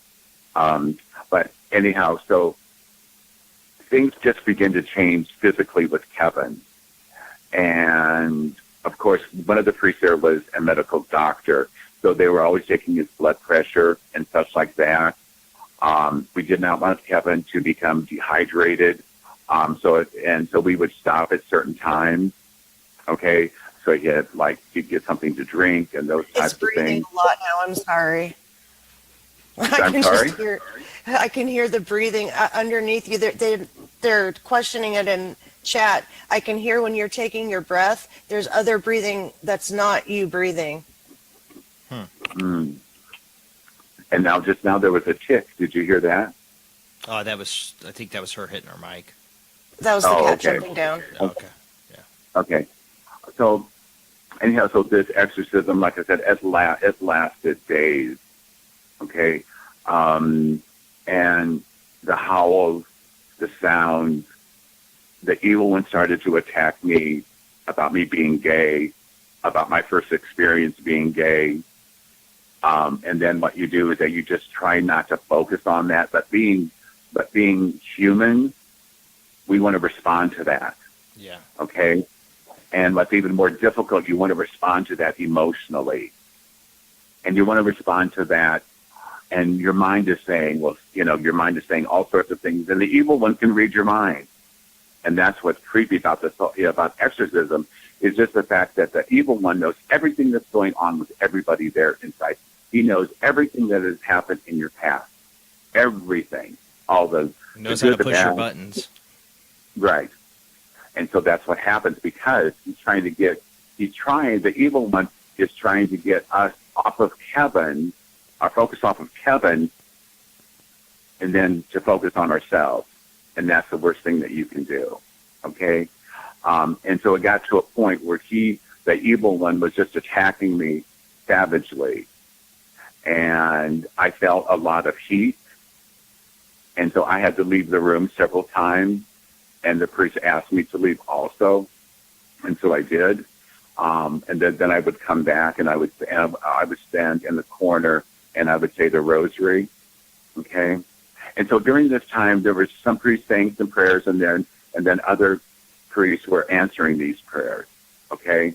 Then at one time that there was a break, that the priest needed to take a break, and I just heard something just now. And then Kevin needed to take a break physically because it does wear you down physically, emotionally, and spiritually.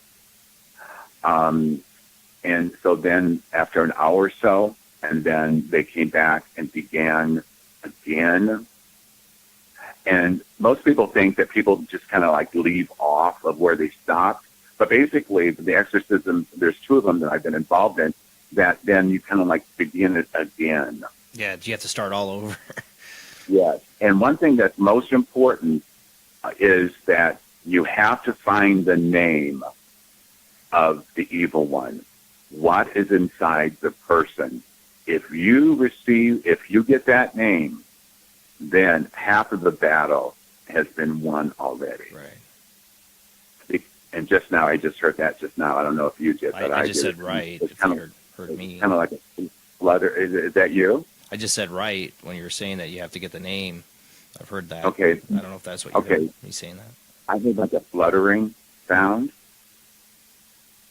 I don't know. I'm not hearing it, but who knows what goes on with these lines. You're going to hear echo when Jamie About comes on 15 for me. seconds ago, I heard it. Okay. I would like to, before we get too late, we do have a caller on the line. Is it all right if we take a caller? Please do. Yes, please. Okay. We got Zach, our regular caller in the show, always has the greatest questions. How you doing tonight, Zach? I'm doing pretty good. Jason, Jamie, how's everybody doing? Doing great. Hi, Zach. Hi, Zach. Hi, Robert. It's excellent to meet you. I just have 2 questions tonight, man. I promise to keep them nice and short. So going back to your Catholic faith, I do have to ask you this question. Do many of the spirits that you interact with, would you say that they are in some sort of purgatory? Why or why not?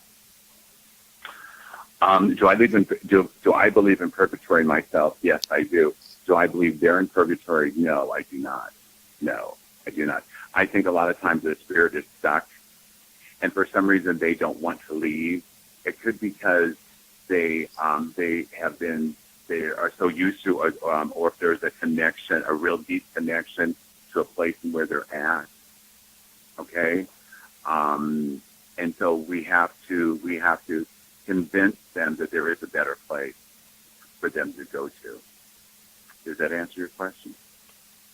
Right. Yes, that does answer my question. And going along with my second question now, I loved hearing the stories about how you were interacting with many of these spiritual children. But my next question is, what are some criteria that you look for to differentiate between spirits that are actually children versus darker entities that masquerade as children? How do you differentiate the two? Zach always has great questions. Yeah. And the evil one will mask themselves.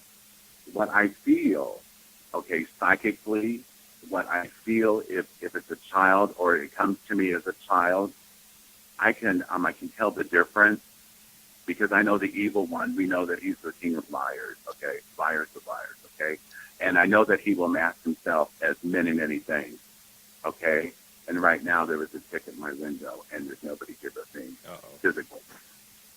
But anyhow, so I know that. And then with the little boy who came in here that I was talking about earlier that needed help and everything like that, if it was the evil one, he would have not rested the way that this little child spirit did inside my room. So psychically, I can feel that. I can feel the difference, My left side will begin to tingle if it is an evil spirit, Definitely. All right. Well, thank you so much, Robert, for answering my questions. I cannot wait to hear the rest of the Exorcist story that you were just describing. And thank you so much, Jason, for allowing me to call in, man. I greatly appreciate it. Well, thanks for calling, Zach. Like I said, you always have the greatest questions. Thank you, sir. Thank you. All right. I hope everybody has a good night. You too, Zach. Talk to you later. You too. God bless. Take care of yourself. So going back. Question. All right, go ahead, Rob. Going back to Kevin. Well, no, we got 2 Robs. This is Rob in the panel. He wants to ask make a quick question, Rob. Go ahead. When you've done an exorcism, or when anyone does an exorcism, whatever's possessing that person, entity, whatever, where do you think they go when you get rid of them? That's one thing that one has to be very careful. You have to be very, very careful because we do not want the evil one to enter us. Yeah. And so we pray that the evil one will just leave. Will the evil one go to another person? Chances are they will. If someone is emotionally, physically, and spiritually weak, the evil one can get into that person very, very easily. if the person is into the Ouija board, I know a lot of psychic mediums use the Ouija board. I don't personally, because I think life is a portal as it is. Okay, so the evil one goes out looking for the physical body that is weak. Okay, and so when Kevin and when the evil one told us his name, in fact, I'm going to tell you what his name was. Okay, his name was Bale. Does that resonate, or have you heard of that? Yeah, I've heard. Yes. Okay. Oh, yeah. Okay. So when we finally got the name out, like I said, that was half the battle itself, spiritual battle. Okay. So when we got the name, and then the priest really honed in on that. Wow. But hold on. Okay. So when the priest honed in on that, and so they worked on that specifically with that specific demon, okay? And again, when the demon was released out of Kevin, because again, Kevin had to want this exorcism. And during the exorcism, the priest will ask him, do you want us to continue? Do you want this out of you? Because he had to help also, okay?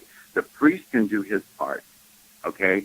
But the person who is having the exorcism has to do their part also, okay? Because if there's any inkling in their heart, any inkling at all, to keep this evil spirit inside of them, then nothing will work. Right. Okay? So when Baal, he left, okay? And again, in St. Michael the Archangel's prayer, it talks about the evil spirits prowling the world, seeking the ruin of souls. So they will go to another person, okay? And just right now, it sounds like somebody is like growling very softly. Do you folks hear that? I don't hear it. I didn't hear anything right then. Okay. So it's Kevin. Heard some weird noise a minute ago. Uh-oh. Something? He thought he heard it. Rob thought he heard a weird noise a minute ago too. Okay. So this exorcism took 4 days. 4 days. And during the second day is when the name came out. And right now I hear it sounds like the rattle of a snake. That's what I'm hearing. I do hear that, the shaking like of a tail, like. That Yeah. creeps me out. Snake. I have a fear I of hear snakes. that. Yeah. That's what Jason doesn't want to hear. No, not at all. See, it knows your kryptonite. Yeah. But anyhow, so with Kevin, so it took like 4 days. And during that time, Kevin was checked out physically by the priest that is a medical doctor to make sure that his body was okay. During those 4 days, Kevin did not eat, but he was given soup, broth, those types of things to keep up his strength. Kevin lost, I think the doctor said that, or the priest that who's the medical doctor said that Kevin lost about 12 pounds Oh wow. because there was a lot of sweating, he was vomiting, he was defecating, and those sorts of things. But again, what you see on TV is a lot of theatrics, but when you're there inside of the room and you feel such hatred,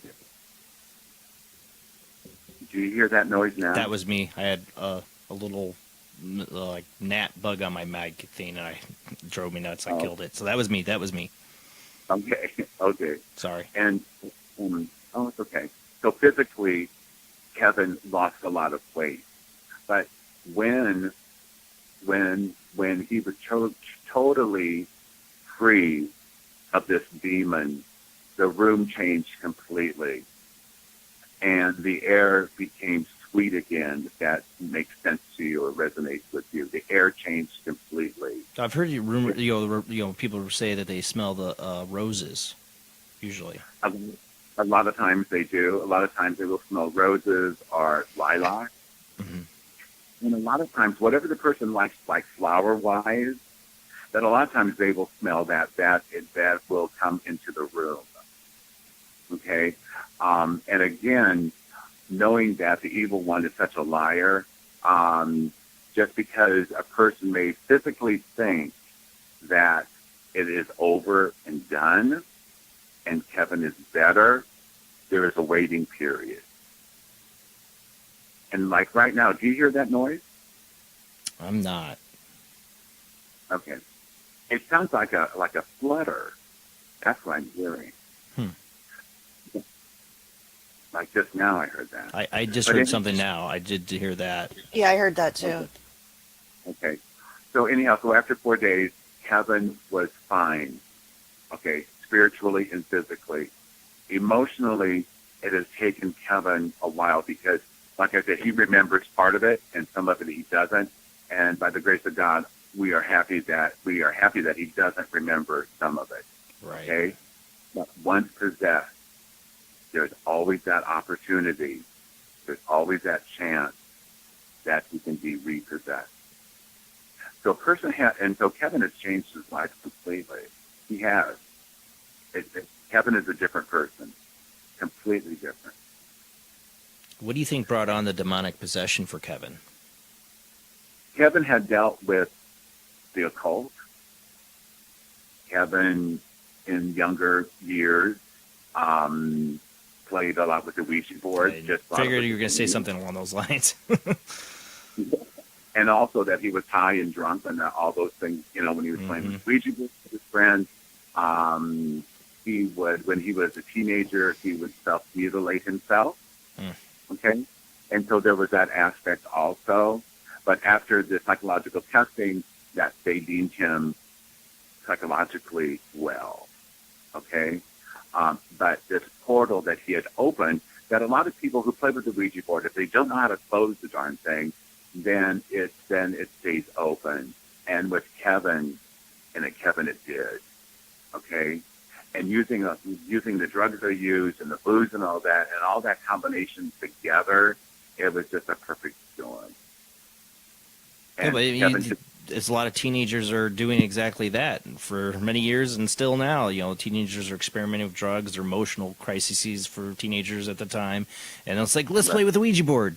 And yeah, it is like a perfect storm. It is, and so people have to be very, very careful. And again, there are a lot of our brothers and sisters in the paranormal community that use the Ouija board, and if they do, that's fine. That's up to them. But for me personally, I have nothing to do with it.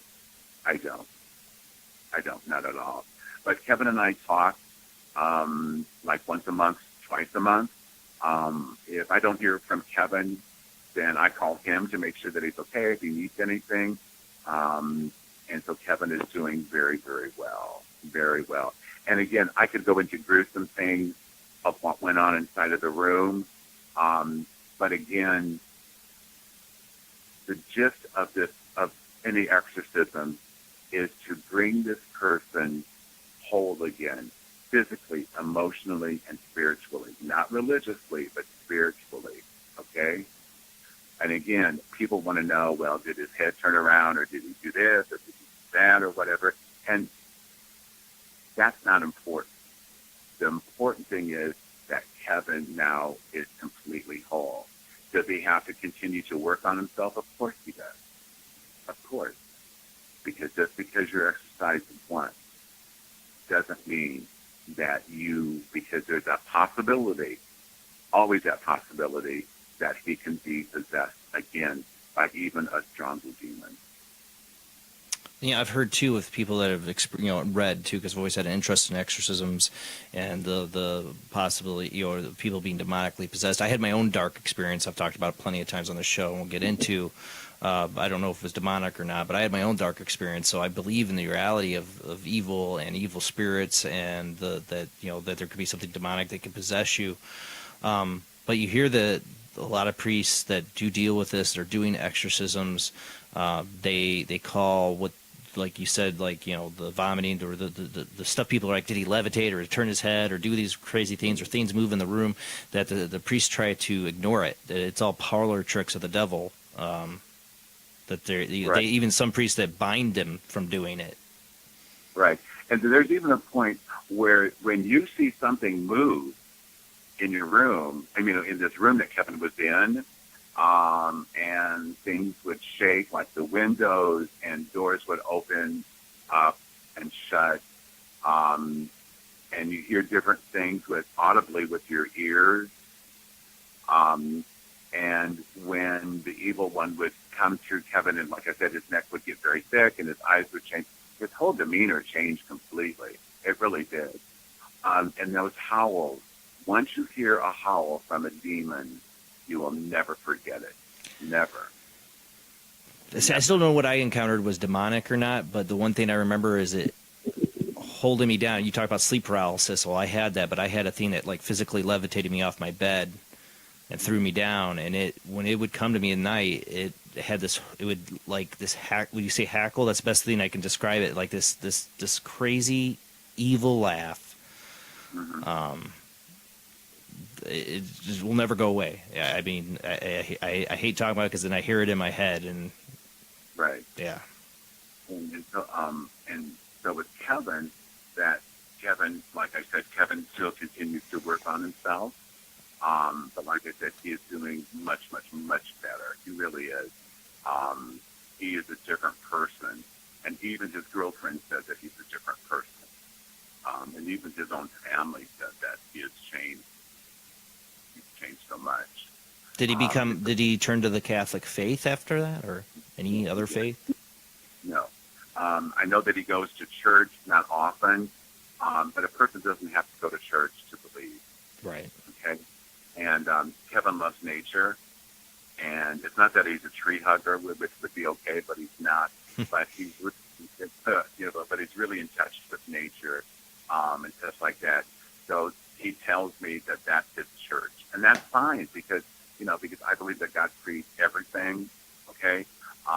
And so going out and enjoying the fields or a beautiful sunset or sunrise or the rain or even a storm or anything, or seeing a deer or seeing wild animals like turkeys and those types of things, that really soothes him, and that really makes him, it makes his spirit happy, if that makes sense. Yeah. For me, like I said, I'm agnostic. I have never belonged to a faith, but I also have my own personal faith. I do believe like in the light in the end of the tunnel. I do believe in a higher presence or being. I've never been able to assign myself to any church or religion ever. I don't know if I ever can, but I am a spiritual person. I do believe in the other side. I do believe in a higher power. I just don't give it names or titles or anything because I'm still a questioner of what it is. Right. And that's fine. That's fine because really, if you think about it, for me, I believe that we are here, that we are physical, that we are spiritual beings in a physical body. And we're here to learn. Hey, Robert, you got really quiet. Your voice, yeah. You got really loud, and then you got really quiet. It's hard to hear you. Oh, okay. I believe that we are. Can you hear me now? Yeah, good. That's good. Okay. That I believe, and I always have believed this, that we are spiritual beings in a physical body. And we're here on this earth to learn the lesson in life. All of us have a lesson in life. I believe in past lives, and I've done some regression work before with people, and I learned that from a Jamaican psychiatrist, and she was wonderful woman. Denise is her first name, and so again, we're here on this earth to learn the lesson of life, whatever that is. And if we don't learn the lesson in life, do I believe in reincarnation? No. But what I believe in is that we will come back spiritually until we learn that lesson of life. And for me, I'm an old soul, and this is my last life because I have found and I have learned what my lesson of life is. So I won't be coming back. Thank God for that. I don't blame you. Well, Robert, it is the end time, and we talked about this before the show, how fast it goes by. I really want to get you back on again. Would you be willing to come back on the show? Do you do any kind of over the phone, like people, if callers called in with a question, or for like do you do any kind of readings like that? Oh, yes, I do. On the phone, yes, I do. So if you just let me know when you have available slot for me, and I would be more than happy, and I'll do readings and whatever my spirit tells me to do, I will do it. Okay? That's awesome. Thank you, Robert. It was it was a real pleasure to have you on the show tonight. And there's this, it goes. I keep talking about making the show 3 hours, and I'm looking into it. It might be happening soon because I'm finding more and more. I get these guests like you. It's like, yeah, I could keep talking to you at least for another hour or more about these subjects because it's so interesting. I thought we had another hour. I was going to say that this is my telephone number. If anyone needs assistance, is that okay, Jason, if I give them my telephone number? That is on you, man. That is all on you if you want to do that. Okay, it's 309-213-0325. People can call me. Like I said, I get calls from all over the country and from Canada. And so please, if anyone needs assistance, am I an expert when it comes to paranormal? No, I'm not. There's no one that is. And if somebody says they're an expert, you need to hang up on them. Yep, you know exactly. what I mean? And also, Jason, I need to give out a shout out to these wonderful friends of mine in British Columbia, and they are True North Paranormal. It's Karina and John and Justice, and they're just wonderful, wonderful people. And I know that I've helped them, assisted them on the phone, working with some of those folks that they work with within the paranormal field. And I have met so many people, wonderful, wonderful people.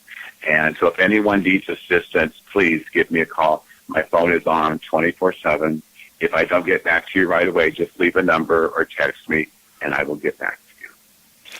Well, thank you, Robert. Like I said, I can't wait to. I will get back to you here this week on some dates that are sadly booked till it'll be next year because I'm booked into next year. Okay. But I will get you some dates because I would love to have you back on to talk more. I want to talk more, but I also want to give my callers a chance to talk to you. Very much so. We'll plan something out. Again, thank you, Robert. You were a Oh, true you're pleasure welcome. to have Thank on you tonight. so very much. Thank you, Jamie. Thank you so much. Jason. It was great meeting you. Thank you. And so I believe that we were supposed to meet, and so we are. So. All right, Robert. We'll talk soon. Thanks again. We will get you back on the show next Sunday, guys. I cannot wait to do that show because I'm going to have Kevin and Jennifer Malik on November 12th. I think that's the date. We're going to have them on, talk about their paranormal investigations. You know, there's so many conversations we could get into with Kevin and Jen. They do Paraversal Universe as their radio show on Friday nights, and now I believe it's at 10 p.m. Central on Inception Radio, if I got that right. I know Jen's in the chat room. I always get that wrong. I think it's Inception. We'll make sure you get all the deals, but they do a wonderful show on the paranormal. They're great people. They're fans of the show, and I'm fans of their show. I love having them on. We can talk about so many different topics. I want to talk about their paranormal investigations. We can always get into a lot of topics, but I really want to get into what they do as paranormal investigators. All right, guys, we'll see you next week. Same bat time, same bat channel. Have a great night, everyone. Bye.